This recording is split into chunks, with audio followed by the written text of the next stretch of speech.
This is Criteria.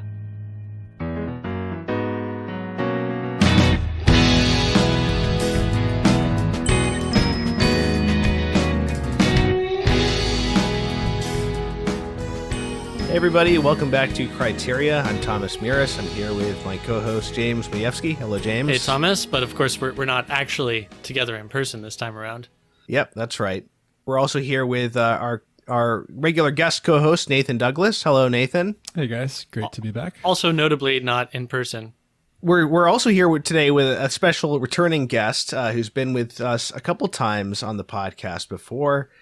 She is an art historian, a tour guide in Rome. She teaches at the Rome campus of Duquesne University. Catholic art historian Elizabeth Lev, who she's the author of a number of books, most recently The Silent Night, which is about the role of St. Joseph in art history, and also her previous book, which I just bought actually just for my own enjoyment because I haven't read it yet, How Catholic Art Saved the Faith, which is about Counter-Reformation art. Liz, welcome back to the podcast. I'm delighted to be here. Yeah, so we are talking about a movie that's quite different from the past two films that we've discussed with you, because we did Ben-Hur, and we did The Agony and the Ecstasy, and now we're doing a rather stylistically different film, a film set in Rome, part of the reason that you're here with us today. And it is another film by Roberto Rossellini. We previously discussed his Flowers of St. Francis, and now we're doing his Rome Open City. Again, the man who claimed not to believe in anything has brought us yet another great film at which religion is very much at the core.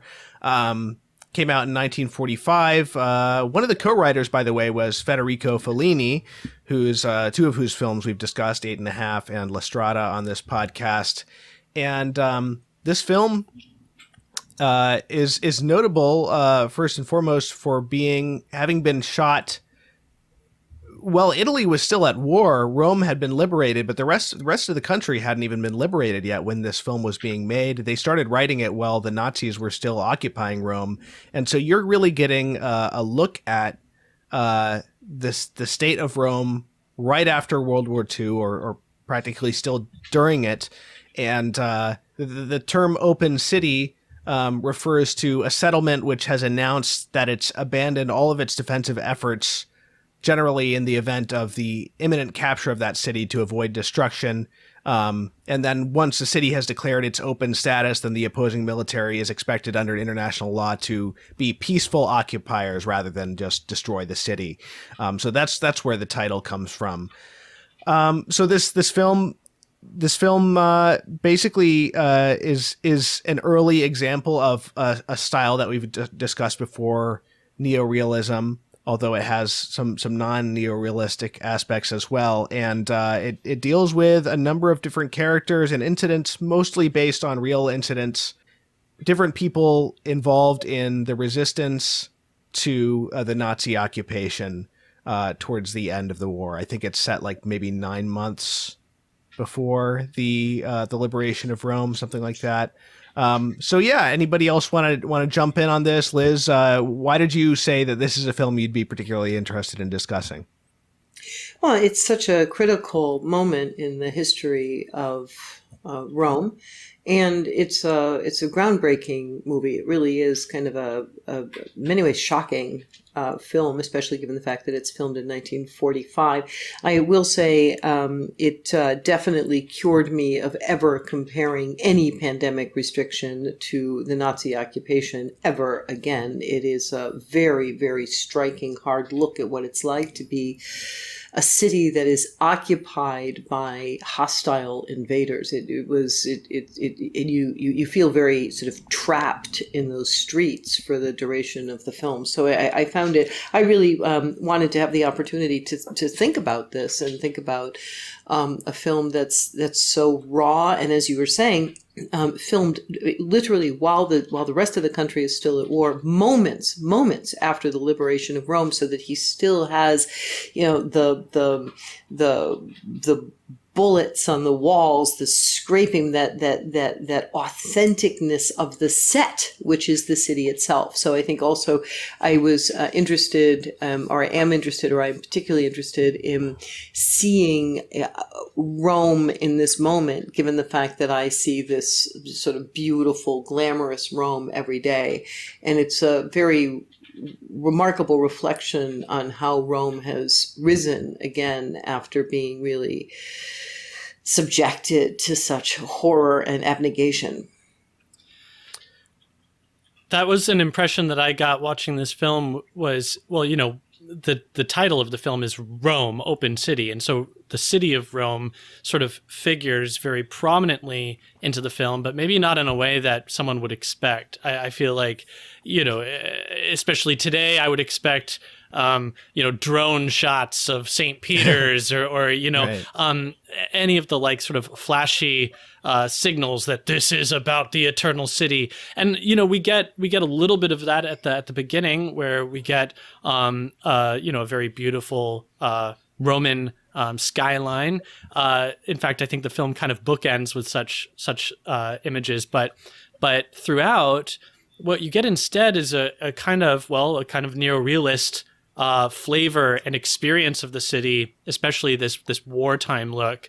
So we're in, like, you know, these train yards or apartment complexes, or, you know, just on the street. And Liz, I'd be interested to hear if my impression is correct, but it felt like still somehow very Roman, very, very, very imbued with that flavor. But you know, I'm just shooting from the hip. I've only been to the city a couple of times myself. So I agree. I think the way it bookends with a large view at the beginning, so we're looking down from above, sort of looking out over the city, and then we're brought into this little neighborhood. It's not specified which neighborhood it is, but, you know, some of the buildings have become famous. But you're brought into this little, relatively small series of spaces. And the spaces aren't outside of that kind of cool staircase of the apartment where a lot of the drama takes place. The spaces aren't, you know, it's not the Trevi Fountain. It's not the glam shots of Rome. We see, you know, this bread shop on the road with the people rioting around the bread shop. We see this apartment building. We see a city. We look down in the very gritty every day of a city that has so much history and so much glamour. But all of that is dropped aside when we enter into the drama of these people whose freedom has been taken away from them. The only place where we see that little modicum of Roman beauty is when we enter into the church. Every now and then we enter into the space where of the church, which is going to be one of the central areas of the film. And there we have a moment where we stop and we see this vestige, you know, the way it's since it's black and white, you're not getting the red colored marbles and the gold gilding. We just see this sort of distant vestige of a glory. Right. I remember in one of the characters' apartments too, we do see an icon of the Madonna and Child.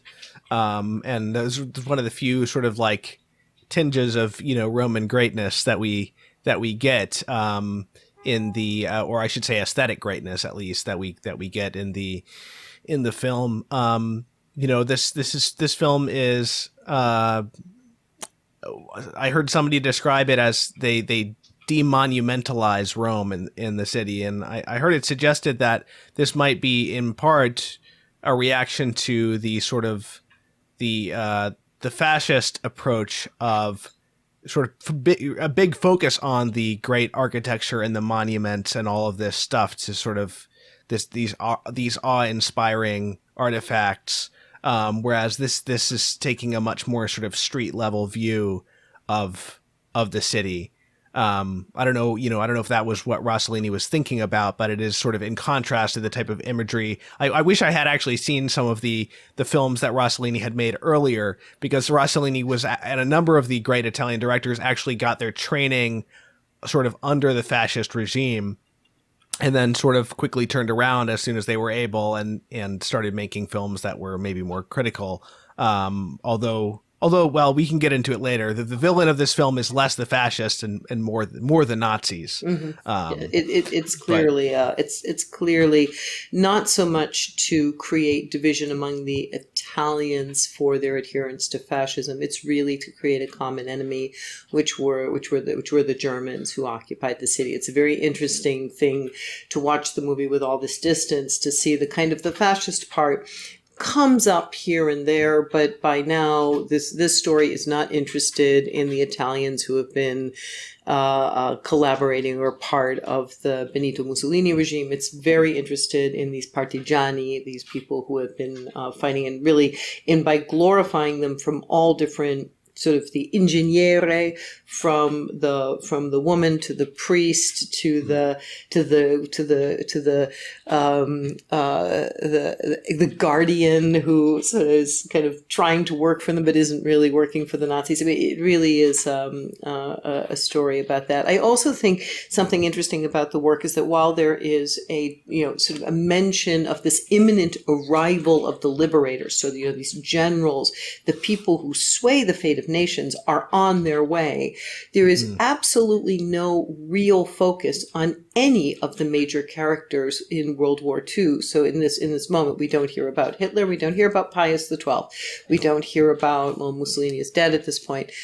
We don't hear about, it's not a story of the great movers and shakers. And I think that's where Rossellini is really trying to tell a story, that when we read the history, we hear about, the general who is liberating and the generals of the occupiers, the great people who orchestrate the affairs of men. He's not interested in that. He's interested in these little human lives that that make up the actual building blocks of the resistance movement. And so we leave these exalted corridors, we go into the streets, and we see, very much like a Caravaggio painting, a lot like the Caravaggio painting, the acts of mercy, how in the street, which is, a mean, rough place where they're fighting over bread and there's, everyone's trying to get by, we see this is sort of extraordinary sort of light of goodness of people who are fighting for what is true. I think there's certain layers that you have to navigate when you see this film, whether you're a student of film history or not, because on the one hand, its reputation as a neo-realist, kind of an early neo-realist landmark, kind of has a way of coloring the way you approach the film, especially if you've seen later neo-realist landmarks like Bicycle Thieves in particular. It's probably the one that most people would be familiar with before maybe coming to this. And what struck me about seeing this again is kind of, it is a transitional work. It is, as Liz was saying, that, a lot of the film takes place in these intimate spaces. My memory of the film from the first time was kind of that it was more on the streets. And then this time I'm seeing what stuck with me was most of the film is inside apartments. It's inside these rooms. And then stylistically, you have these fairly elaborate kind of camera movements that, a camera's on a dolly, it's moving around, there's the camera's reacting dramatically to whatever's happening in the scene. You don't really have a lot of that kind of verite documentary style handheld camera, the newsreel. It's sprinkled throughout, but that kind of style that you see later on more with Bicycle Thieves or with later Rossellini's later films in the War trilogy. It's interesting how I think the history around these films has kind of sort of imbued this one with more neo-realistic aspects than it has, even though it's definitely there. But it's a work in transition. And it's one of the things I'll just highlight about it is the way in which it's visually, it's not quite in that mode that we associate with neo-realism, but dramatically it's already quite there, in that it's very much this series of events that are just kind of happening. And there is kind of a plot to it, but it's not like a neat kind of plot. Like things, I wouldn't say there's much of there's movement, and I wouldn't say there's much of an arc to it in a way. It's kind of like things just kind of happen and then they the consequences happen, and then it kind of ends, which doesn't sound very exciting. but when you're caught up in the moment of just all these individual, like it's really getting down to the micro scale of like all these individual dramas are meaningful, and that's getting, that's very much at the heart of this kind of movement towards what we end up calling neo-realism, is this, focus on the human drama as important. It's not, it doesn't have to be more than what it is, basically. Yeah, I don't know about you guys, but on my first experience watching this, especially the first half, the film is broken up into two halves, two parts. I was a little sort of not sure of who am I supposed to be following. We have this resistance leader who's sort of narrowly dodging escape from the Gestapo. We've got the priest. We have this couple that's engaged to be married the next day. We have this cabaret dancer, and really in that first part, there's not really one of them that emerges as having been given sort of the most screen time. I mean, I'm sure that if you check the numbers, somebody edges out, but you end up feeling the importance of all these different threads and not really seeing how this is all going to come together. And then, of course, the second part is almost like when everything locks into place, and then all of a sudden, this sort of like very central drama emerges in a lot of clarity. So you get this big payoff of this sort of slow burn that happens in the first part to this very dramatic second part. That if I had to pick a single character that at the end of the day does kind of feel like they sort of emerge as like a central figure, it's got to be the priest. We end with the priest's heroic death. It's in effect a kind of martyrdom, and it reminded me a lot of the priest character that we encounter in By the Waterfront. Is that right? Yeah. On the waterfront. Yeah, right, on the waterfront. Because we're getting, a portrait of a priest who is not only very concerned about the plight of the needy, of the city, of the resistance fighters or the poor, but is also primarily a spiritual pastor. We see him, in the church leading people in prayer. We see him talking about repentance and the need for forgiveness, and how this present occupation may be a scourge permitted by the Lord for past transgressions, and so it's like the priest character in On the Waterfront.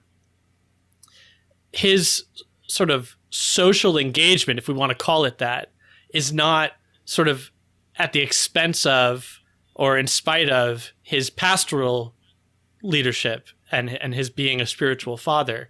And it's that kind of integrated vision of a priest character that I think is one thing that we so much enjoyed about the priest depicted in On the Waterfront, but also here kind of emerges as being so compelling, and sort of unites a lot of the spiritual drama that's present in the film. And this is maybe somewhere where I feel like it isn't purely neo-realist, because we get these sort of characters who sort of like in the person of the cabaret dancer, or in Francesco, the another resistance fighter who's going to be married the next day.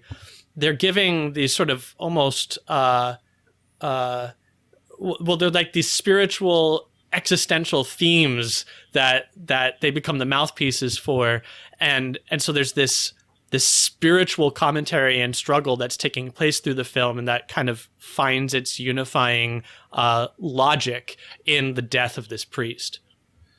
Yeah, I too was struck by the degree, the non-realist aspects of the film.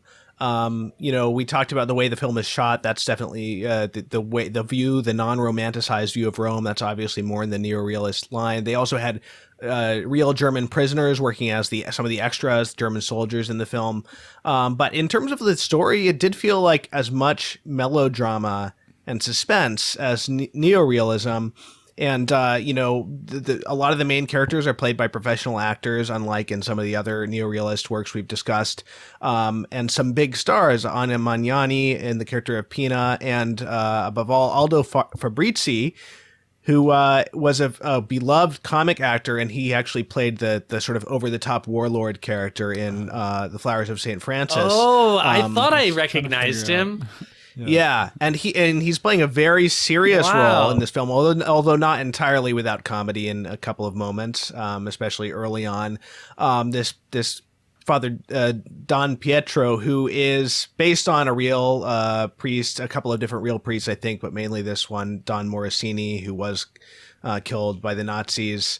And he, to me, what sets the story aside from like a standard war or suspense film or melodrama is this character of Don Pietro, because for me he is the one who sort of vivifies the other characters, and he allows us to have hopes for them that transcend the circumstances of a wartime thriller, because of this spiritual light that he brings to things. I mean, even, like you mentioned, James, you alluded to the scene where he and Pina are talking about the occupation, and he suggests that maybe it is a punishment for past sins, which in the context of the conversation, Pina has been talking about how she wants to go to confession because she's about to get married, but she's already with child. But more broadly, you can maybe see this as like sort of a broad reference to the fact of, Italians themselves having supported this fascist regime. I mean, it's not mentioned explicitly, but you can imagine that maybe that's one thing that Italy is now being punished for with this Nazi occupation. But yeah, this character of Don Pietro is like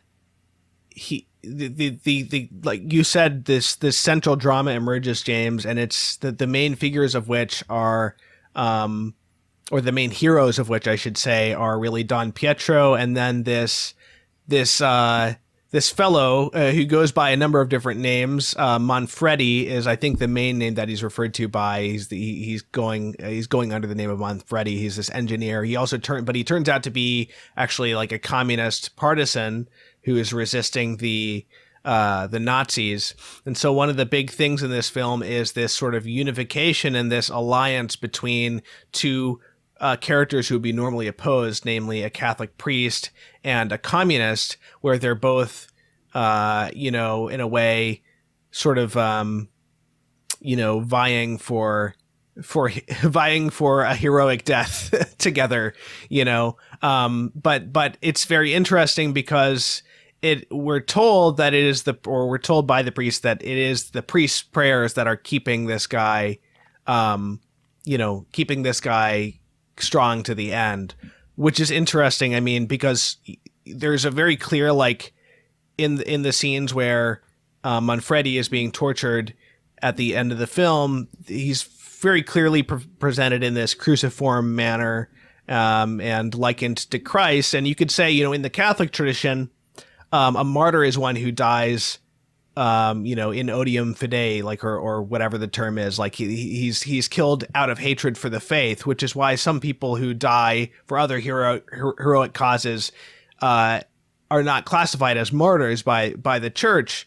But so you could ask, is somebody who's dying for the communist cause necessarily a martyr, even if it's heroic, whatever it is? But I think the fact that they have it said that the priest is sustaining him with his prayers, and there's kind of this solidarity that they have that also gives this spiritual meaning to Manfredi's death. I know we're sort of jumping right to the end there, but this pairing of these two characters, I think, is important also for the political themes of the film, which are really about, reunifying Italians. It was originally going to be an anti-fascist film, but his colleagues, a lot of them were communists, and Rossellini's colleagues, a lot of them were communists and partisans. And in the coalition government that was forming, even the communists decided that for the sake of peace, the fascists need to be integrated And so the intro text to the film, it talks about the Nazi occupation, but not the fascist regime. And it becomes about Italian solidarity. At the end, we see that the Italian soldiers are reluctant to fire on a priest. And it's this Nazi who finally, fires the final shot that kills Don Pietro. The real Don Morosini, who this guy is based on, was executed by Italians. And that was originally scripted, but the coalition government insisted on changing it for the sake of unity. And it's just very interesting because Rossellini just a few years ago before had made a film in which there's another priest who dies heroically serving as chaplain to Italian troops fighting in Russia. And the end titles of that film talk about the glory of fighting the godless communists. So it's just interesting to see this film as being, neo-realist, but also kind of revisionist in a way, for the sake of national unity, and not only that, but because the film and many neo-realist films portray the Italian people as essentially victims of the war. This film apparently went a long way, especially in America, towards sort of restoring friendly feelings towards Italy from the Allies. So it's interesting to see this as a neo-realist work of art, but also in a sense, to some extent, as a work of propaganda. And I don't say that in a negative sense. Sure. But yeah. Yeah, well, it's one thing that you sort of have to ask yourself, especially about a film that's made so quickly after the events that it depicts. It's on the one hand, yeah, there is a kind of authenticity there because you're able to document a certain aspect to the city or sort of like character of the historical circumstances that you might lose with the passage of time. But then on the other hand, when these things are still so present and raw, there's like a certain objectivity that is not possible at that point, So I think I'd like to start with what this really looks like. If I understand correctly, neo-realism, it begins with 1943 with Obsession? Is that kind of the starting date of neo-realism? So this isn't really a settled style. So, whether it falls into the canons of something that we're talking about looking backwards from 2023, this is a development of a way of telling stories. And I think maybe what would be helpful is to look backwards towards the story. So basically what you have is a commedia, a commedia, these series of stories of people whose lives are all going to intersect. And that's really, there's not really much difference between the first half or the first block of Roma Città Aperta and, Love Actually, where you have a whole bunch of people who seem to have no real relation to one another. And gradually you begin to realize these people are related and that there's some force that's driving them together. There's something that's going to ultimately bring these people together. So, and begin with, we have a commedia, and we have a commedia with some very interesting types, right? These are not the types we would expect to see in Italy, especially since there's a long-standing tradition of this kind of stereotypical image of Italians. One of them would not be this sort of, geometra, mathematicians, of the guy who's, in charge of all of this kind of architect of the resistance.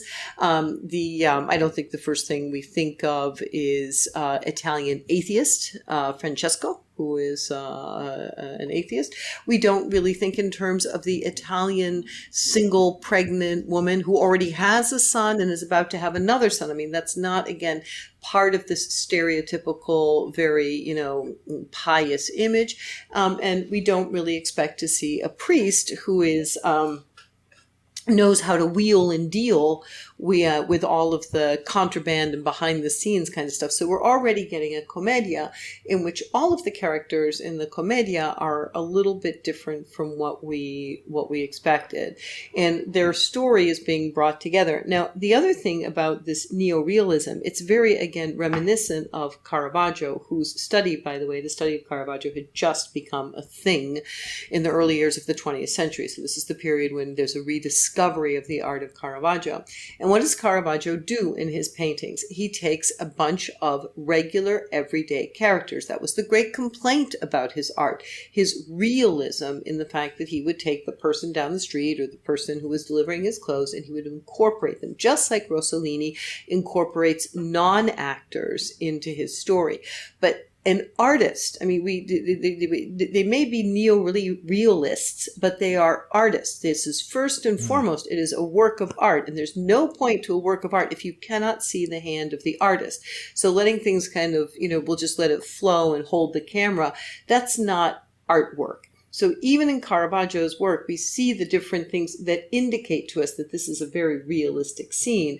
But then we realize, through his use of light, through the way he tells the story, through the arranging of the figures, that there is artifice. There is the hand of the artist who's dictating the story and arranging how we experience it. And we see that in this movie quite brilliantly. He kind of lets this beginning part run off into its edges, sort of this sort of, what is this labyrinth of stories going on? And then we see him pulling, we really see the artist pulling the stories together and eliciting this great denouement as the figures are all woven together. And so I think really that's a development that is the neorealism that Rossellini is proposing to the art world. This is my neorealism. Yeah, that's awesome. I was also struck by how intense the film is at certain points. We get there's a character who's a drug addict, and we see her strung out at different times. There's the torture scene where we hear the screams off camera and the bloody instruments that have just been used. There's even a quite graphic shot where we see the torture being applied, and it's just not what I expect from a film of this period, but it seems to be sort of a piece with these broader aesthetic concerns. And again, shocking. It's meant to be shocking. I was watching it and I was thinking, oh, that's what they meant when they said foreign films, right? When you were young, you could see a foreign film and you'd see unusual things that could get by American censors. So to add to your image of the torture, which was really quite, I was like, well, Mel Gibson seems to have taken a lesson or two from this. From the image of the torture, the image of the blatant drug use. The other thing is the sexuality. I mean, on one hand, first of all, this very, the priest who is completely nonchalant about the pregnant woman who's about to get married, who is nothing, just whatever. And then on the other hand, you have the fertile couple, these Italians who are making more Italians. And then we go over to the other side and we see this sort of strange German handler of the strung out drug addict cabaret dancer, and her. I mean, what a surprising thing to see, this very clear sort of homosexual overtones of the way that she wants to possess this young girl, and the way she uses the young girl, sort of ready to dismiss her at a moment's notice.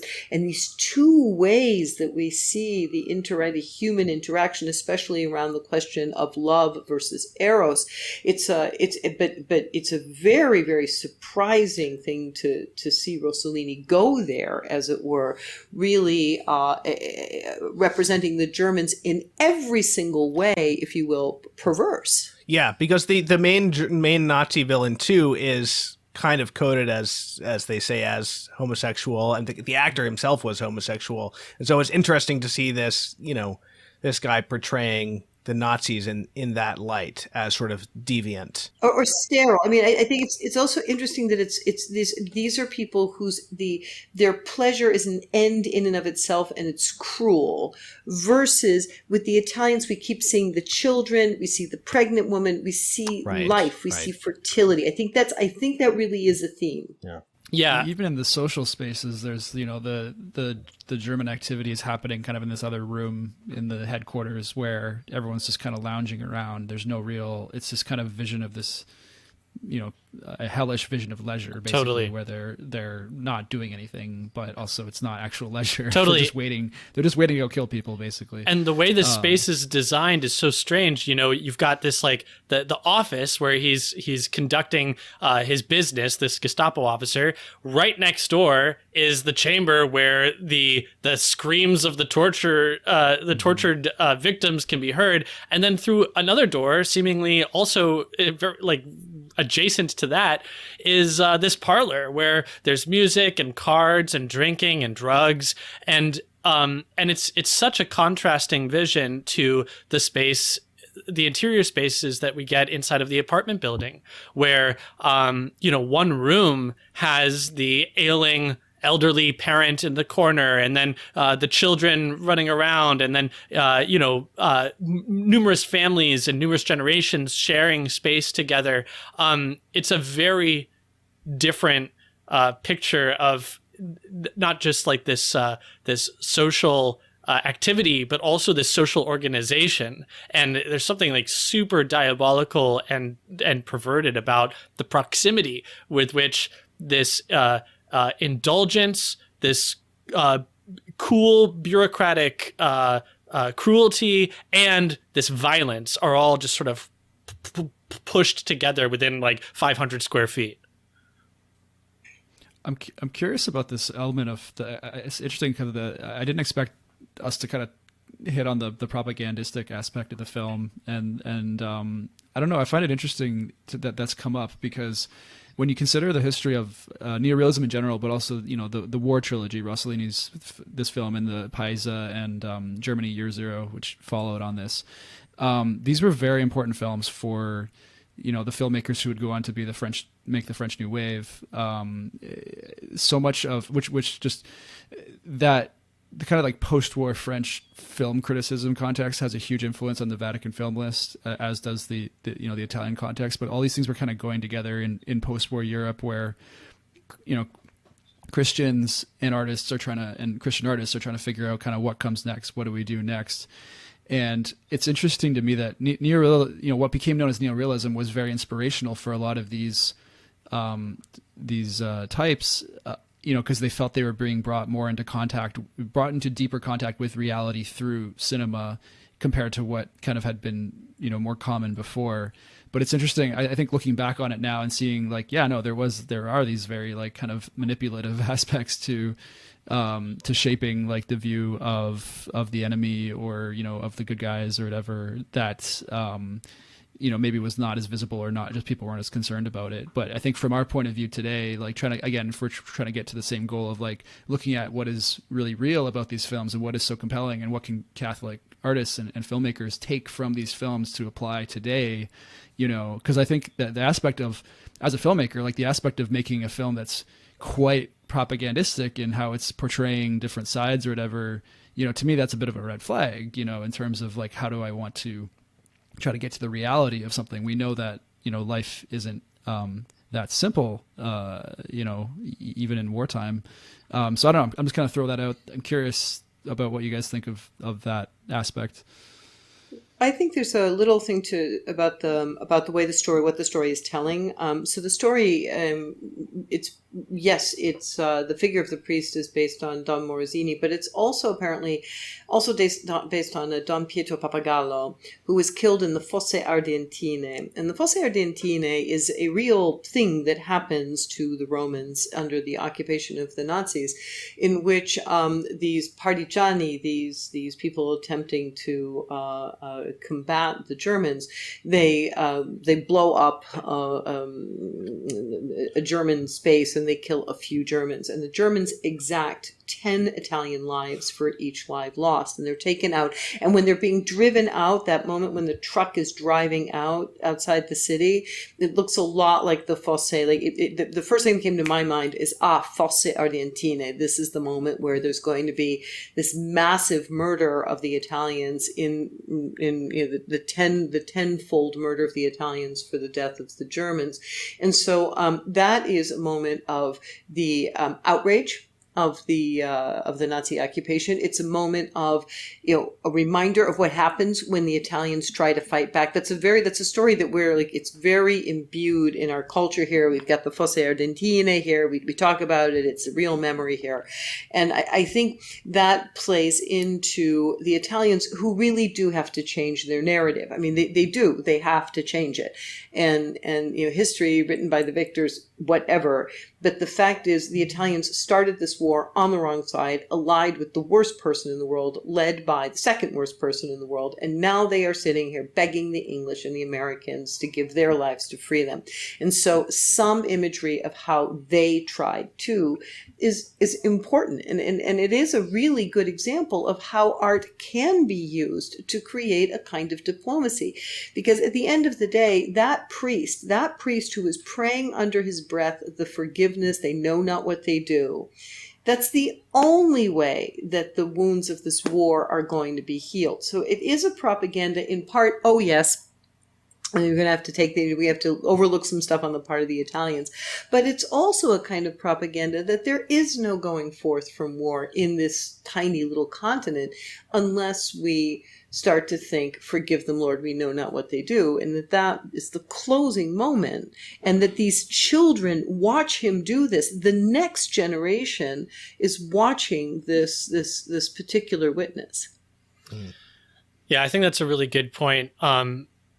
Because, like you were saying, Liz, about the hand of the artist, this level of artifice, we keep using words like propaganda or manipulative, and those do, perhaps rightly have a negative connotation. But when it comes to the artist, to be able to manipulate one's instrument is actually the thing. And so manipulation in this context is actually a mark of mastery, and propaganda. Well, we talk about the propaganda fide, right? Like the propagation of the faith. Like it's about messaging, and of course your message can be really bad, and then the propaganda is really bad. But when the message points to a reality that would otherwise get lost, this deeper reality of the need for forgiveness. Well, then that's realist in a whole new way, right? It's just true. And so this is a very interesting conversation, and it's a very interesting film to jump from, to have this conversation around. Well, I'd like to take a look at the moral dimension of the film. I'd like to go back to this series of situations that, in the midst of a relatively short film, which is clearly about something else besides people's behavior, I think it's very interesting that you have this couple, that the Francesco and Pina, as irregular as they are about to regularize their situation, and they are clearly seen as heroic. And even though Pina dies in this tremendous passion of trying to reach her beloved, we do see that in the final moment when the Nazis come and they've been betrayed, Francesco manages to not get rounded up, and he will be able to stay with Pina's son. I don't know if it's his son. I don't know whose son that is, but we see this irregular yet budding family. Then we see on the opposite side, and then we see this priest who seems like, it's very easy to think for a moment that he's just, he's a priest who just doesn't care about these things.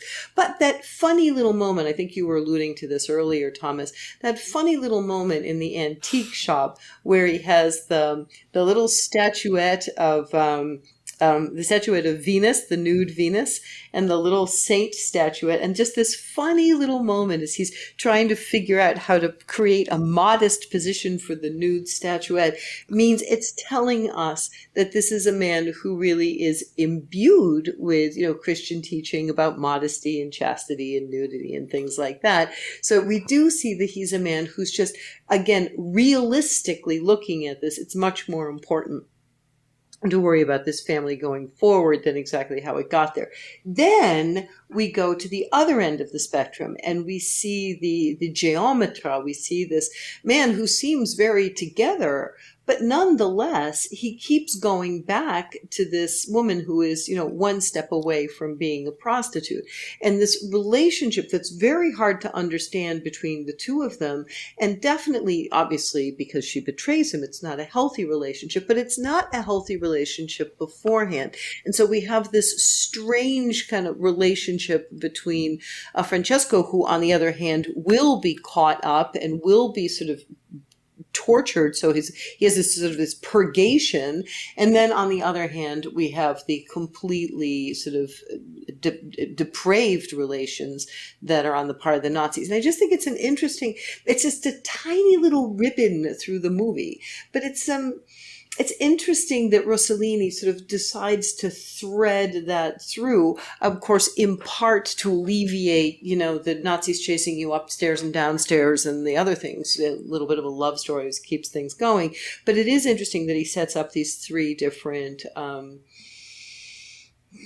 visions of human affective relationships.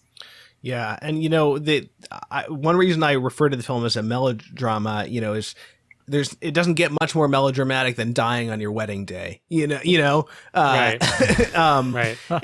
and I think that, the film had made a point a couple of times of saying she wanted to go to confession before her marriage. And I think that for a Catholic audience, that is one of the tragedies. I mean, not that we should assume she's now burning in hell because she didn't actually get to have a formal confession, but it does increase the tragedy for an audience who understands these things to see that, well, she didn't even get a chance to make her confession, Right. To Don Pietro. And that's why I do appreciate these little Catholic moments. I would have totally done exactly what Don Pietro did in that antique shop. I could totally see myself, in an idle moment sitting in an antique shop doing that, half seriously and half, playfully. So, yeah, it's a beautiful thing to get to see these films where, even if the director is not, maybe a practicing Catholic, there is this understanding these Catholic instincts are on display.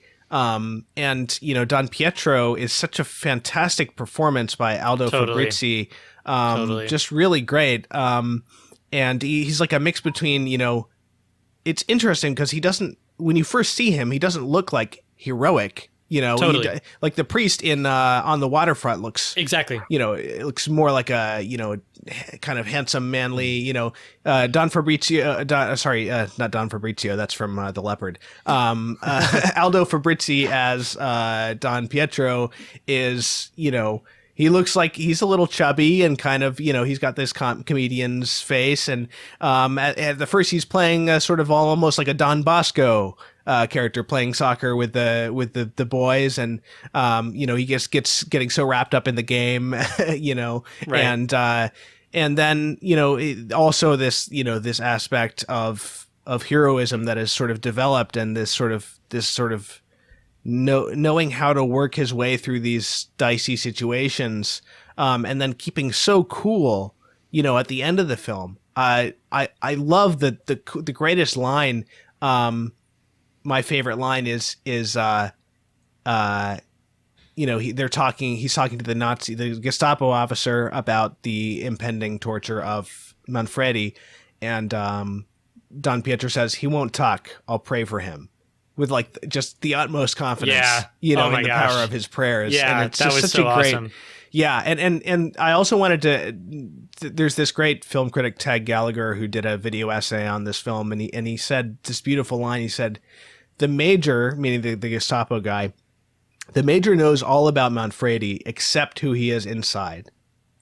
Meaning he knows his communist history, things that the priest doesn't even know about him. And then he says, the priest knows nothing about him except for what's inside.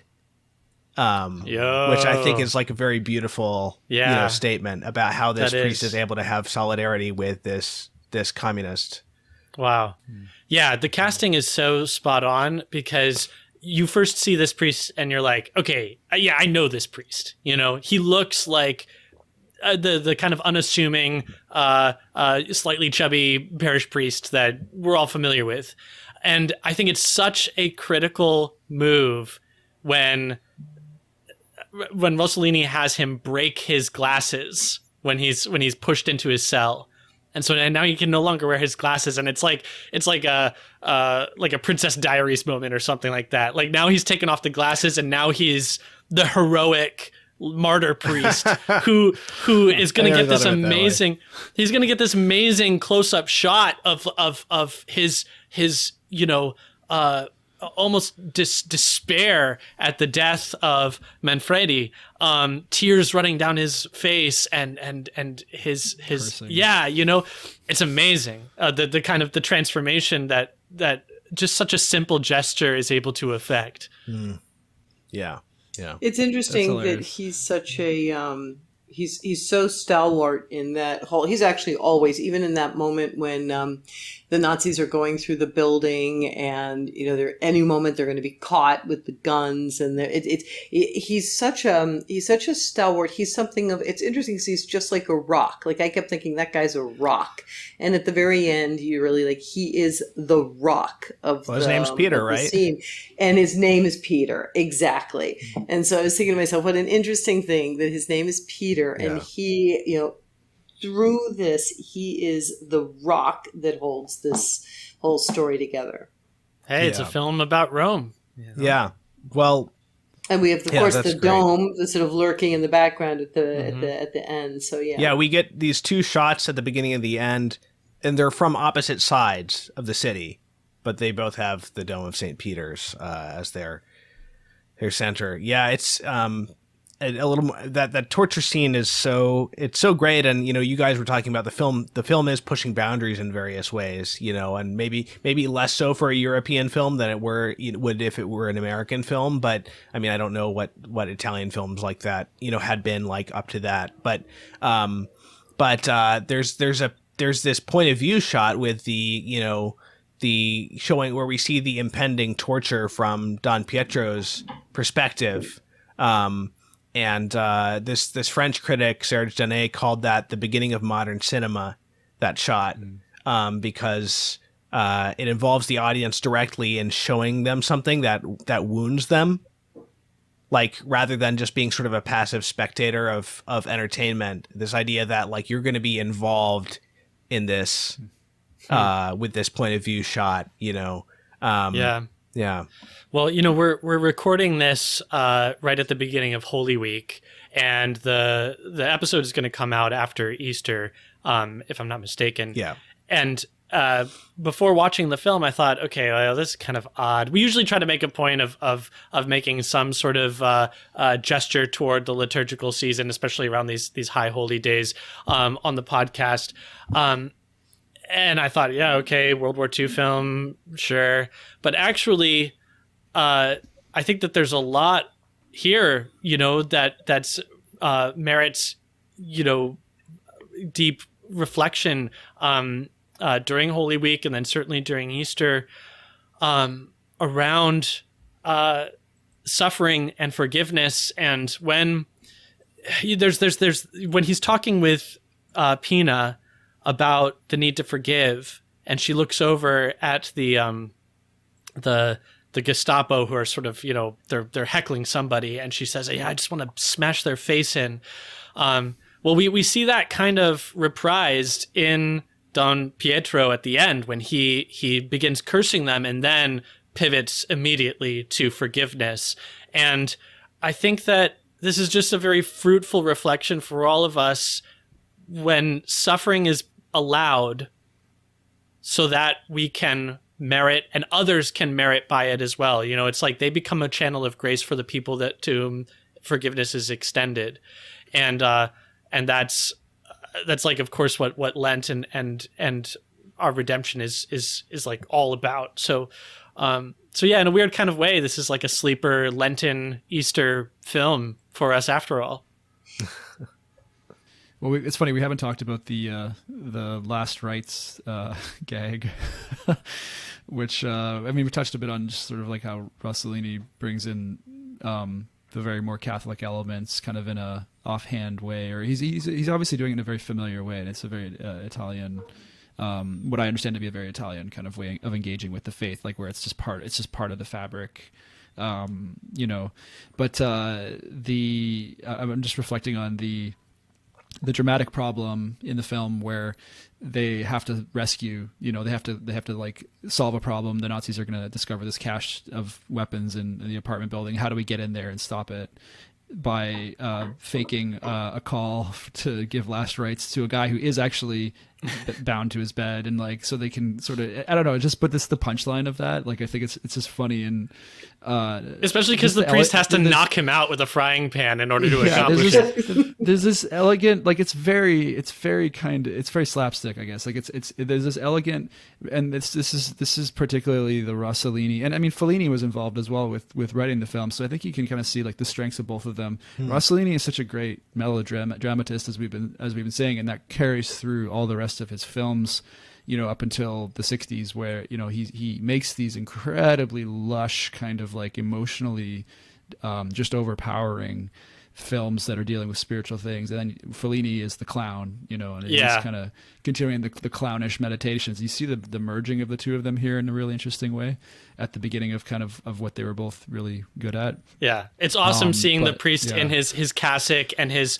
you know, lace, and he's holding a submachine gun and a landmine in his hand. You know, it's like a very striking picture. There's something elegant. I think the thing I'm trying to express, and, you know, as a North American, like, there's something, and coming from, you know, an Anglo, you know, background, like there's something very elegant and I think very foreign about these solemn things, being able to take these solemn things kind of in stride and weave them into, and then literally in the next scene, you know, that's just, you know, the end of part 1 of Rome Open City, like the death that, you know, defines the film happens, like the tone shifts entirely and goes completely into absolute seriousness. And it's the kind of thing, you know, it's whiplash in a way, but it's just remarkable to me how some cultures, I think, are stronger at kind of this elegant weaving of very, very, very absurd comical kind of stuff, and then shift into the exact opposite, you know. And it's something I think it's very hard for certainly I think the Anglo world to kind of like do that to the same extent. I think the last little addition would be that it's very interesting to look at something that is made in a time where Catholicism still permeated culture. It's still the privileged language of talking about love, sacrifice, honor, honesty. It really is it's the way, it's the conveyance through which sincerity and goodness is brought to the fore. It's not as virtuous as virtuous politically as Manfredi may be. He's not good. And I think it just makes me a little bit nostalgic for an age where people really, despite the fact that maybe they weren't practicing, maybe they weren't interested, or they'd abandoned the faith, but they still saw the value in that language instead of denigrating and making fun of it. So there's something about looking at a movie made in a country where, in the city, where, 1945, it's been less than a century from when the Italians wrested Rome away from the papacy, the city with deep, deep, deep anti-clerical sentiment that manages to still understand that its heritage of this language of Catholicism is so important. And so again, it made me sorry that today, you'd be hard-pressed to have a filmmaker use those kinds of images and have them be understood by the audience. Right. Well, Liz, thank you for coming on the podcast once again. Thank you for having me. And thank you, Nathan, as well. Thank you. So thank you all for listening. And if you'd like to help Catholic culture and all of our podcasts keep going, you can go to catholicculture.org/donate/audio. We pray for all of our listeners and our benefactors every day. And thank you, and I'll see you next time. Criteria is a production of CatholicCulture.org. Check out our other podcasts, including Way of the Fathers, an early church history podcast hosted by Mike Aquilina, Catholic Culture audiobooks bringing to life classic Catholic writings, and the Catholic Culture Podcast, an interview show exploring Catholic arts, culture, and issues. You'll find all of this, as well as Catholic news, commentary, liturgical year resources, and much more at CatholicCulture.org.